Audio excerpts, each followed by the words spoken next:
Hi everyone, this video we are going to look at applying lots of things at once in bulk to many videos. We're going to look at this watermark here in the middle.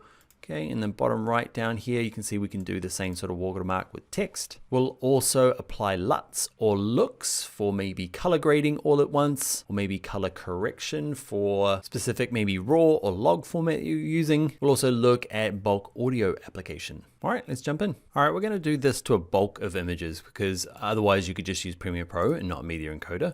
This is one of the perks of Media Encoder. You've got lots of files that you need to add a watermark to. You can select them all. Okay, and click on match source. Even if you're just doing one, just click on match source. Okay, and you want to go to effects and down here somewhere, image overlay. Depends on what kind of watermark you want to do. Okay, image overlay, you can put like a brand on there. Okay, so where it says applied, you can click choose. You can basically throw in any file here. Okay, it might be something subtle. I'm going to throw in my whole logo here. It's an Adobe Illustrator file. Okay, you can't do anything like color it in here. So if it'll come through whatever color the original format is. Okay, and you can obviously play with the sizing, you can play with the offset. With any of these scrubbers, like the other things we've learned in Premiere Pro, if you hold shift while you drag these scrubbers, you can kind of move it in faster bits because it can take a lot of scrubbing to get it where you want. Okay, might wash it out. Here we go. That is how to do a watermark. You might be not needing an image. You can just do it with text. Okay, so name overlay. You might decide that instead of the file name, which might be useful, okay, you might actually do it with, if you do prefix and suffix, okay, what you can do is just type in your own things. So you might use this for, you might be doing like 10 versions of the same output. Say, remember our tourism one? There might be one that is for the Middle East. Okay, so that you know that you've got, because there might be slight changes in them all to kind of for the different localization. Okay, so one for the Middle East, you might have one for Asia Pacific, North America, and they all are kind of the same except little tweaks for the different markets. So can you see it up there? Yeah, you got to kind of like click out and it will appear. Then same thing, you can move it around.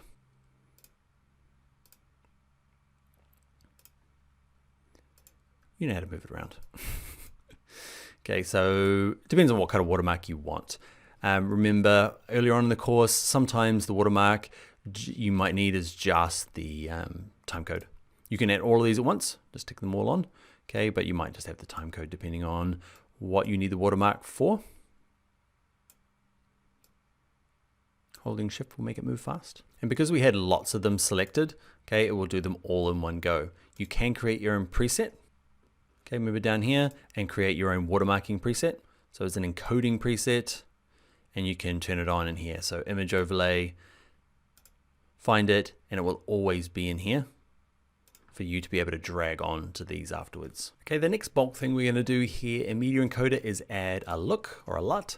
Okay, so I'm going to select them all and let's say I'm going to click on the word here, click OK, and under effects, it's this top one, Lumetri look or LUT. So you'll notice these are similar to the ones inside of Premiere Pro. Okay, you know these ones are here for style points. You might be bulk adding a look to them to go out. Okay, and a LUT you can add at the top here. So where it says select, and this is probably more a good use case in this for bulk editing. So like when I shoot my camera in like an S-Log or a RAW format, okay, it comes out looking looking like a RAW or LUT or a log format video. And there's a lot of potential in it, but it's hard to communicate that to, say, the director or whoever's reviewing the footage to decide, which one they're going to be using. It's hard to say, hey, see this milky image? Yeah, it's going to be good later on.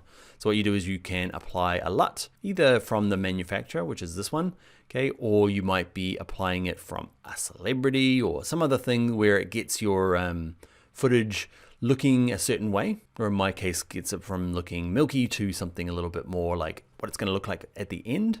Okay, and I can bulk do this, send them a kind of a low res version for them to kind of sort through and say, yes, we're going to use this, we're going to use this, we're going to use this, and I know that I can go back to that S-Log3 format where I've got a bit more control over the color grading, but I don't want to color grade every one. I just want to bulk apply a LUT. The other thing you can do is do bulk audio as well. Okay, so there's an audio tab. You can decide on the format. You might be playing around with the sample rate. Maybe it all needs to be mono for some reason. Okay, and you've got all of these selected. You can do it. Now, all of this stuff just so you know, you probably already know, is available in Premiere Pro. Okay, if I'm in here and I go export, okay, all of these bits are in here. Where it's really nice is when it's a media encoder, because you can do it to a bunch of them, either dragging them directly in like we did in the last video, or sending them from Premiere Pro one at a time and then kind of selecting them all and making the change. Adding your watermark, adding your LUT, changing the audio, one of the real big perks of media encoder. Doing lots at once. All right, let's get on to the next video.